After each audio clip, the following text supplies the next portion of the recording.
Hello and welcome. You're watching FYI. I'm Sonal Mehrotra Kapoor. Now, the pandemic, the reality of it, the fallout of it has been sudden deaths that took place all around us.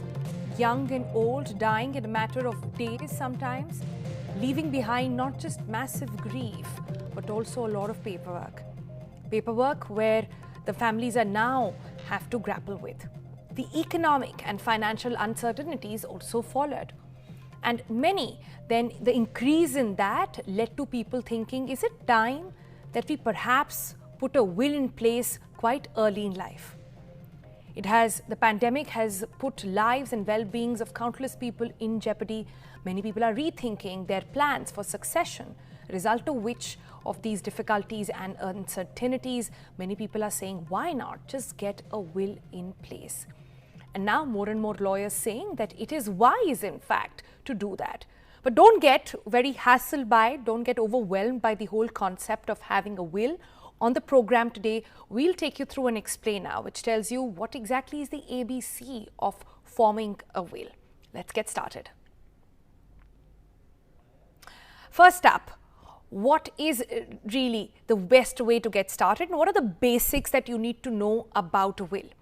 Well, wills can be handwritten, it can be typed as well, and lawyers do not need to be involved necessarily. However, they do ensure that there is no legal complication later. So, good to have them involved from the very beginning. You could get your will registered, that makes it less prone to fraud. Again, it is not mandatory though, and it must be registered with the registrar or a sub-registrar. A stamp from them basically says it will not be tampered with. But who needs it really? Well, anybody above the age of 21. Those who feel who are vulnerable, like we're all feeling these days, that's the relevance during these times. You can always make changes to it, remember.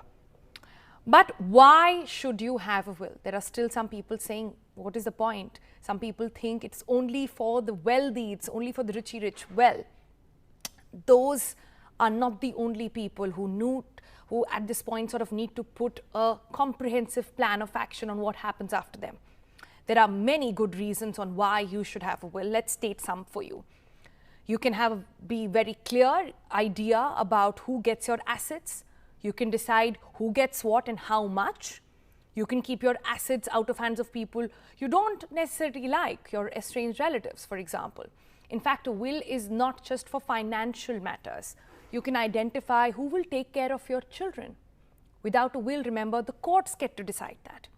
Your heirs will have a faster and easier time getting access to your assets.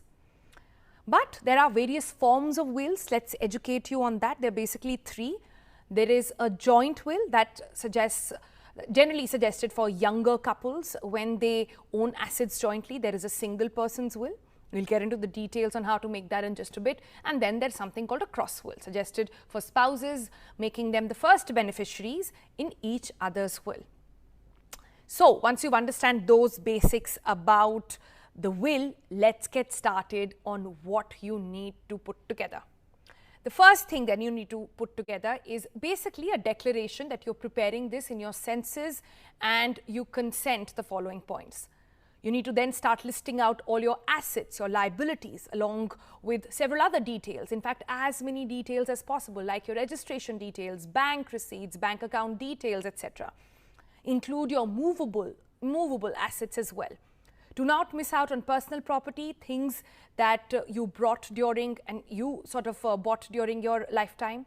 Do not miss out on e-investments as well. Assign them to your heir who will own it, and in fact, at what proportion as well. If you assign it to a minor, remember to mention a custodian. While you sign the will, remember to have 2 witnesses.